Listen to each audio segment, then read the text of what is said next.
Today, Courtney and I sit down with financial planning expert John Ensley. His specialty is infinite banking, banking on yourself with permanent life insurance. And that is exactly what we dive into. Everything from who is the ideal customer, who is not the ideal customer, how he is working completely remote, having 100% virtual appointments and knocking it out of the park while living his dream life. With that being said, let's start the show.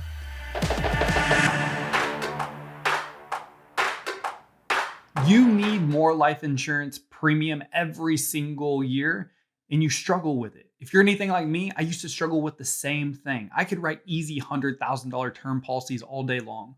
But when it came to writing big death benefit, big premium policies, I didn't know how. And that's exactly why I created the six-figure life insurance producer course for you, because I wasn't trained in those conversations. And I don't want you to experience the same struggles I had to go through, where I was barely able to make a commission check and pay my bills. You get video training that teaches you exactly how to have the appointment conversation. Not only that, we teach you how to also bring it up on the phone, how to have those virtual appointments, how to pivot to your current customers, and how to actively prospect your current customers. Not only do you get the video training, but you get word tracks and scripts on everything that we teach. And the best part is you own this. One investment, one purchase, and you own this forever. So you never have to worry about struggling again when it comes to life insurance. So, hey, welcome to the Insurance Buzz. We are your hosts, Michael and Courtney Weaver, and we have a very special guest with us today, John Ensley. John, how are you? I am fantastic. Thank you so much for having me on the show. Absolutely. We're pumped to have you on the show. I'm excited. You consider yourself life insurance centric advisor, so you specialize in infinite banking, correct? Bank on yourself or infinite banking, correct? So for those that may not know what bank on yourself means or infinite banking, I'd love to just start right there with what is the concept? What is infinite banking? Yeah, great question. So infinite banking or bank on yourself, there's lots, it's been called other things, cash flow banking, et cetera, et cetera. And it really refers to using specially structured whole life insurance contracts as a place to hold cash or build up cash. And then where all the banking references come in is referring to policy loans. So using that cash value to borrow against and finance things using that cash value. So that's really what infinite banking or bank on yourself or cash flow banking or any of the other things it's been called over the years is talking about using whole life insurance contracts structured for rapid cash accumulation and then borrowing against that cash accumulation to become your own source of financing. Now, why are you so passionate about this concept and what you do? It's something I came upon at a difficult time in my life a long time ago. So, my story goes back quite some time.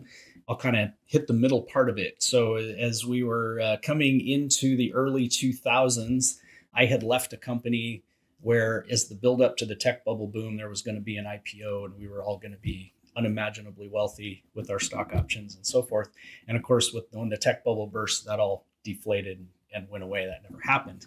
So I left there with a little bit of money in this employee stock ownership plan. And I decided, all right, well, I'm going to real estate. That's where I'm going to go. So bought some property in Southwest Washington State, and we're going to subdivide it and build spec homes and do that whole development thing.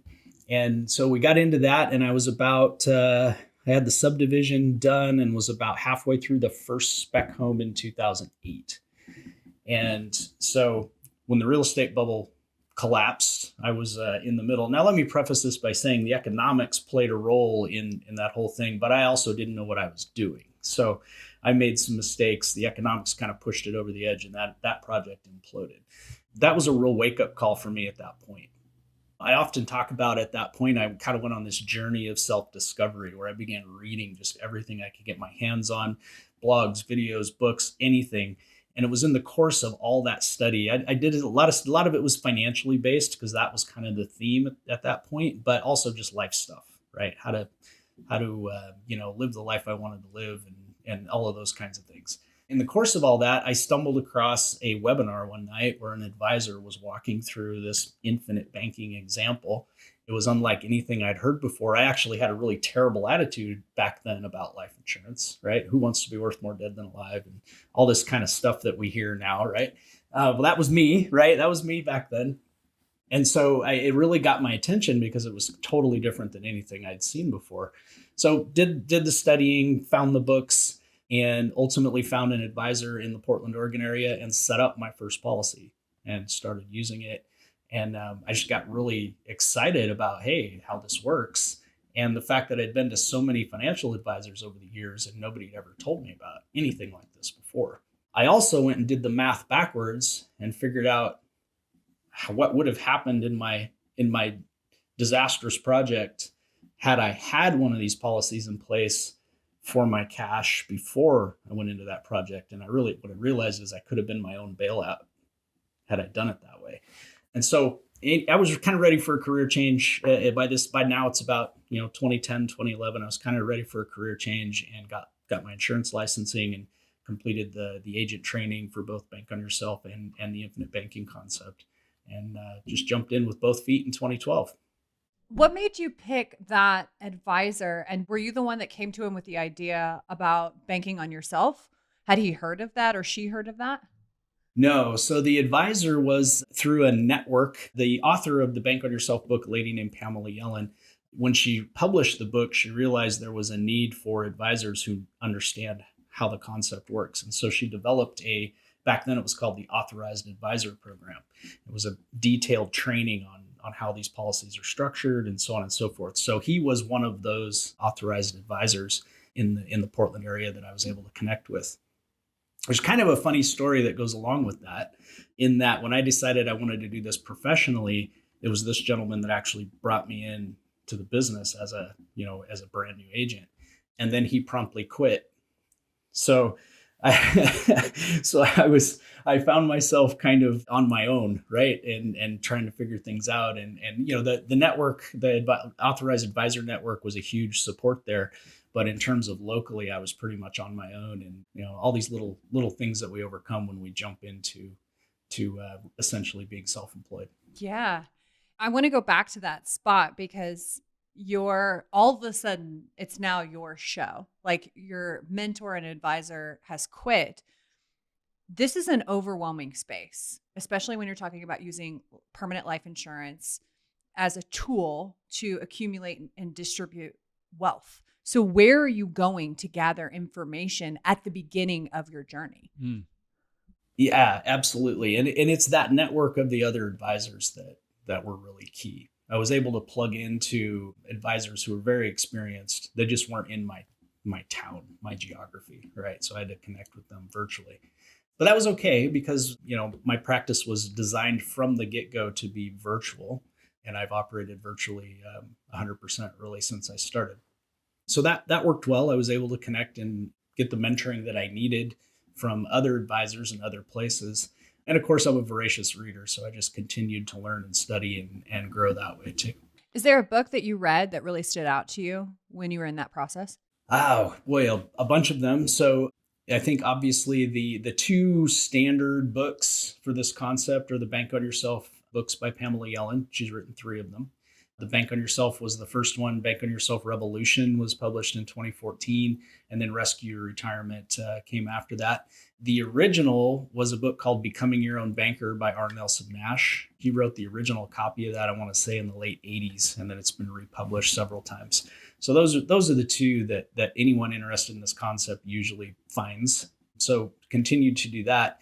There's also a book by Laura and Murphy, and it's called The Truth About Privatized Banking. And it has a lot of great concepts around Bank on Yourself and infinite banking. And sort of from an economics standpoint, one of those guys is an economist. The other is a very voracious writer on economics. So those 3 were probably the keystones. Those are great.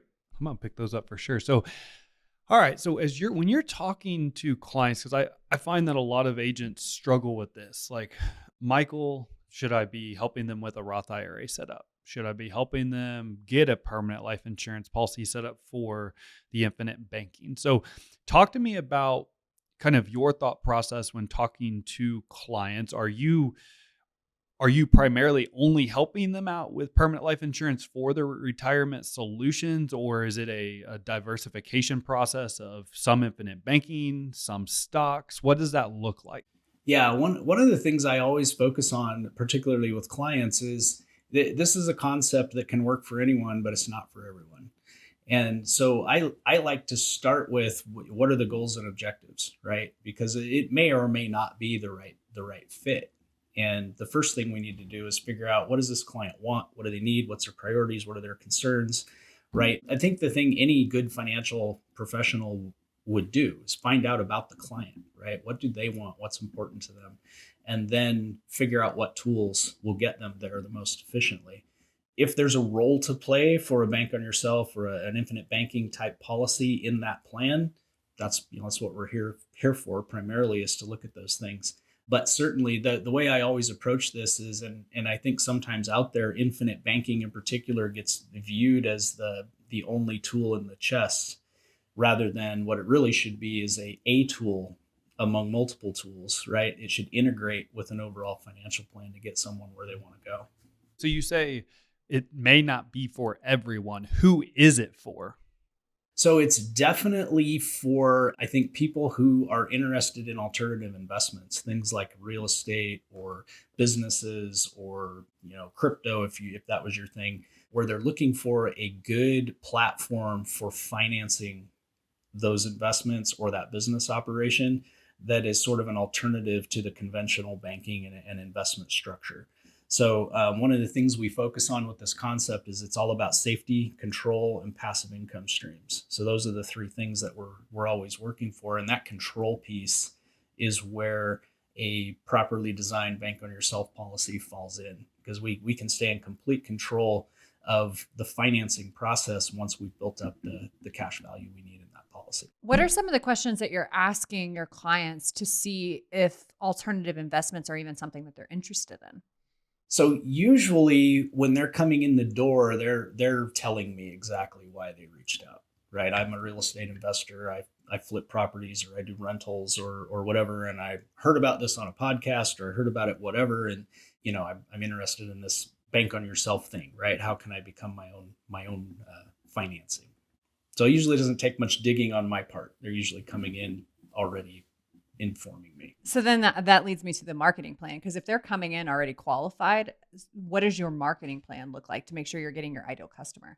I get quite a few folks come in through the Bank on Yourself books and Pamela's program, right? So she's constantly bringing folks in that are interested, having had read her books or seen her on a news show or whatever the case may be. So there's some that comes in that way. In the last 12 months, I've been doing a lot of focus on podcasting and podcast guesting. So Yeah. I'm getting on a lot of real estate investor shows, things like that. And so then of course, those folks heard me talk about real estate specifically on a podcast. And so when they reach out, that's usually what it's about. My, I guess, understanding of infinite banking and just how typically permanent life insurance policies work is, even if I have a significant, let's say I have $100,000 million to give you, there is the cost of insurance. And then doesn't it take a little bit of time to be able to take a loan out on that policy to use as collateral? Like, so a real estate investor, it's got to be a long-term philosophy, right? Like, this isn't, they just come in, give you $100,000 to take a loan for $100,000 same day, correct? It all comes down to the policy design. But first of all, yes, it is a long-term focus. You cannot look at this as a quick or instant kind of thing. However, we can design the policy to accommodate a large lump sum on the front end, that 80% or more of that lump sum is instantly available once the policy is issued to borrow against. So for instance, if I have a real estate investor that's got, let's say they've got $200,000 in cash and they want to get that into the policy as quickly as possible, we can design the policy so that it'll accommodate all or most. Like perhaps we'll divide that up and we'll put 100,000 in year 1 and 100,000 in year 2. So within the first 2 years, they've got 200,000 in.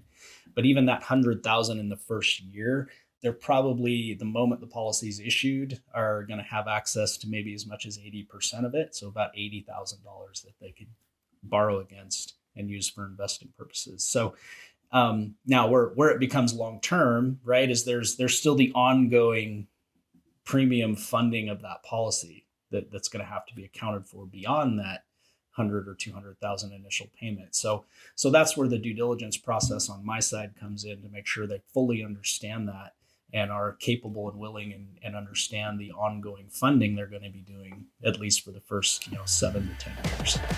Are you an insurance agent struggling to meet your sales goals? Do you feel overwhelmed and disorganized, making it hard to keep track of your leads and close deals? If so, our sales training program is the solution you've been looking for.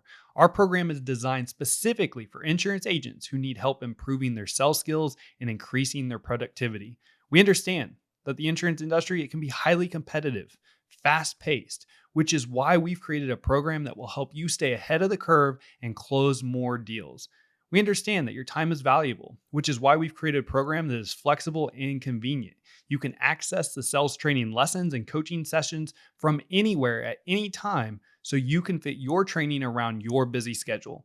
Don't let the lack of sales training hold you back from achieving your full potential as an insurance agent. Sign up for our sales training program today and start closing more deals, generating more revenue, and achieving your sales goals with more confidence.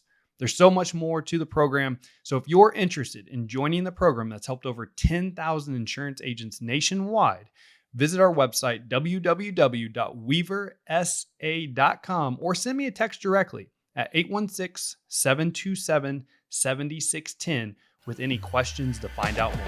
So what kind of objections do you hear, like when you're talking? I was going to ask that. Were too. you? Yeah. All right. Well, I don't want to get so far in the life industry, because you have some other really great stuff I want to talk about. But objections is one thing that we always hear. Like I'm sure, like when I'm coaching life insurance professionals, they're like, I hear this objection. And so what objections are you hearing from customers when talking about the infinite banking concept? The hands down, the most common objections are around the credibility of it, because nobody's heard of it. And so they hear about this thing where you can get a life insurance policy and it accumulates this cash value and you can borrow against it at like these ridiculously good rates. And you're in control of the repayment. You don't have to pay it back if you don't want to. You can pay back however much you want over however long you want. All of these kind of bombastic sounding things about it. And so their number one question is this for real? Where's the catch? What's the hook? Where's the, this sounds too good to be true. It's, that kind of thing. For me, it took quite a few years doing this to really understand the credibility piece of it, how important that is. And so, it's providing documentation to explain the way this works and why they haven't heard of it, and how the compensation piece works. And I think it just, for me, you just have to be fully transparent so that it is credible, because that's the number one thing, is it sounds like a scam, right? It sounds too good to be true. And so you have to be able to offset that with facts and with third-party references. And, so I use magazine articles and blog articles and things from third parties that have nothing to do with Bank on Yourself and nothing to do with the infinite banking marketing organizations. But are still good references about life insurance in general, and about cash value, and about how policy loans work. And that's the ironic thing, is nobody's heard about it and it sounds too good to be true, but yet this stuff's been around for 100 years or more. Yeah. Where are you going to get third-party validation? Because I hear that a lot, like white papers, Ernst & Young. Mm-hmm. So I'm curious where you're finding third-party validation for your customers. So I've accumulated quite a few articles at this point, articles and videos and, what have you. So there's a Barron's article I use a lot. There's any of the financial media from time to time, you'll find articles in there. Personal stories with clients and their experience.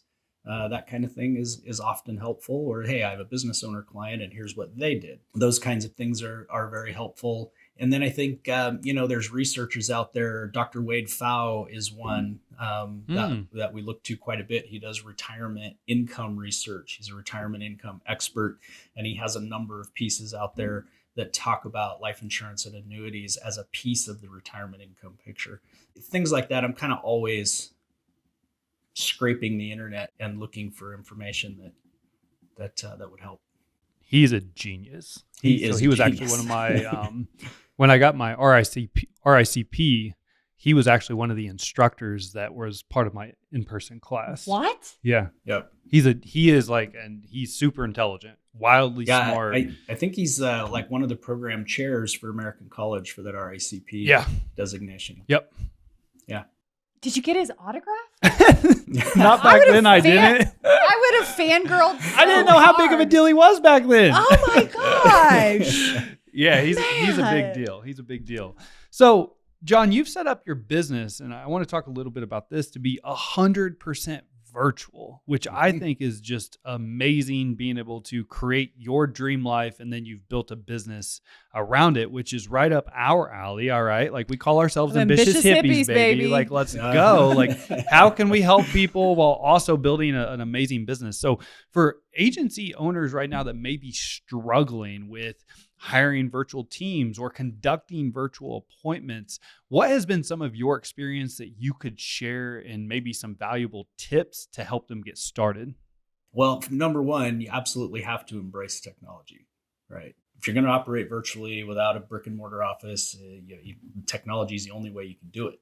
So embracing technology in terms of all forms of communication. I use text messaging, email, sometimes social media messaging. It just depends on the client and the person and how they like to communicate. And I'm open to all of that, right? I receive texts from some clients. I get emails from others.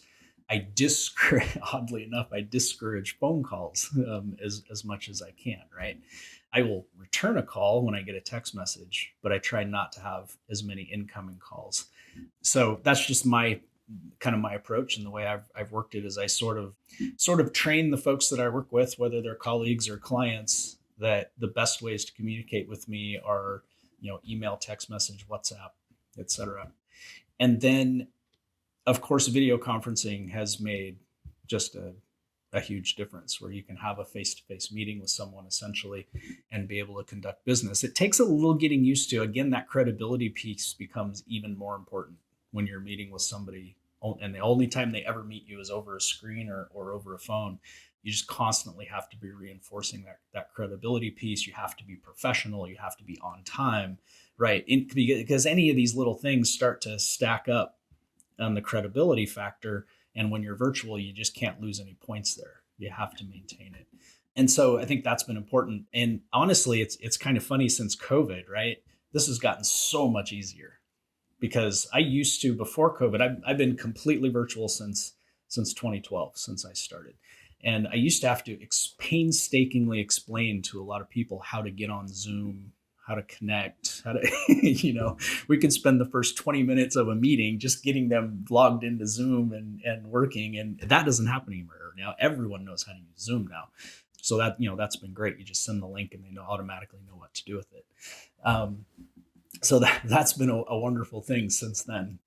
The other thing too is to have a good file of electronic pieces that you can use. So I use PowerPoint, I have PDFs that, things that I can pull up on screen.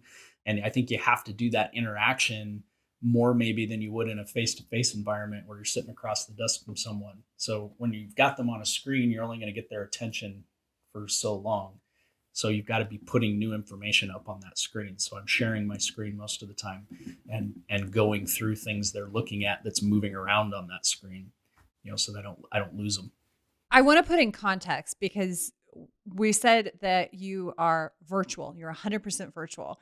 But as we were getting on the call, you're preparing to go to Mexico because one of your hobbies is sailing. And you were talking about how you were conducting meetings in the middle of the sea, the ocean, wherever you're at on your boat, just out here with your Starlink, like, all right, let's make it happen. I think that is fantastic, because if you can do it on a boat in the middle of who knows where, like, what's holding you back?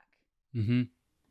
Yeah, exactly. So my question would be, how do you stack your day? If you're 100% virtual, how are you stacking your day between preparations and meetings and just other work stuff that you need to get done? I have a calendar, right? That most people self-schedule in my calendar. And so that calendar is limited to usually Tuesday, Wednesday, Thursday. And I integrate that into, I don't know, I think 5 calendars that all link into one Google Calendar. So that scheduling system, as well as a couple others. And so all I have to do is block off time in one calendar, and all the others are folded in there.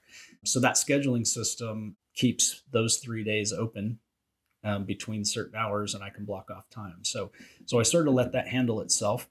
And then, I keep the rest of the days of the week somewhat flexible so that I can work around, different things that we all have to get done. And when I'm out, I'm a sailing instructor is what I do. So when I'm out on the water in Mexico, I'm usually teaching a class. So I more or less turn my appointments down for that week. But with the Starlink and the systems, I still have email. I still can communicate. I can still make a call to a carrier to take care of this or that.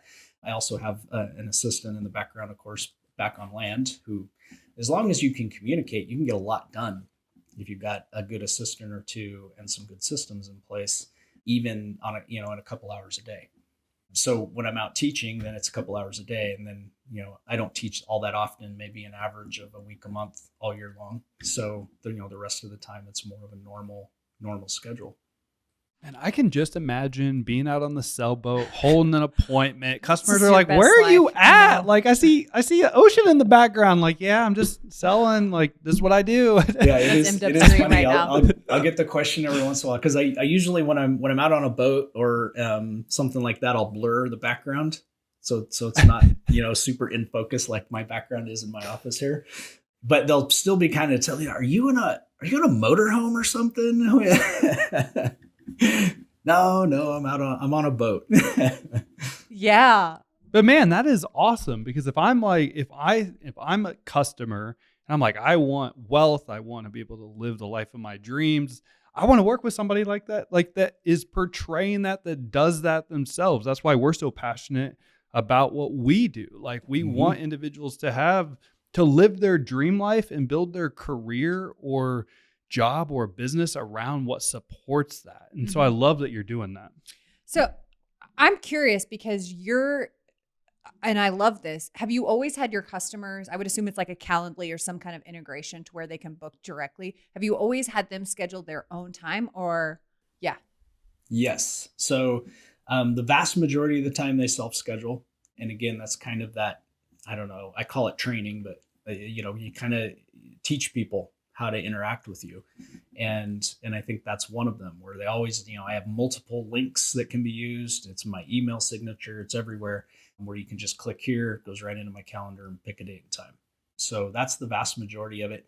If I'm on the phone or on a Zoom call with someone, I may set an appointment on that call rather than use the link, but usually any kind of an initial contact is self-scheduled.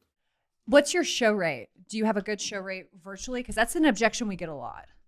I do. I very rarely have a no-show. So sometimes leads that I get from third-party sources will come in, and you have a certain percentage of those that are going to no-show. But when I haven't spoken to them before, once I've had that initial call, because my process is usually about 4 to 5 steps. So we do an initial call. It's a quick introduction. What are you interested in? Here's what I do.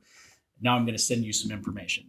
Right. And then we do more of an educational piece, and then we do a financial analysis piece, and then we get into solutions and so forth. So it's 4 separate calls at least, sometimes 5 or more. And so once I have that initial call, I very rarely, if ever, get a no-show after that.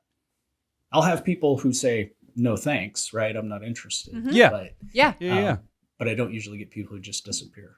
No, thanks for walking through that process, because I feel so many times the environment that we've lived in over the last decade has really made us in a transactional environment, like fast with what you're talking about, and all financial. Like, when you're dealing with money, this typically is going to be a lengthier conversation because it's going to involve planning. It's going to involve credibility. It's going to involve a conversation around what are your goals? What is your current situation? How are you going to get there? Which takes a true holistic approach. And so thanks for sharing that process, because that's really good. So you do an intro call and then an educational call, financial analysis, solution is pretty much the breakdown of a process. That's the flow. Just simple matters. Okay. I want to wrap this back around before we wrap this up. Earlier, I asked who is an ideal customer for this concept, who is not someone for this concept. So I think the number one thing with this concept is you've got to get the money into the policy.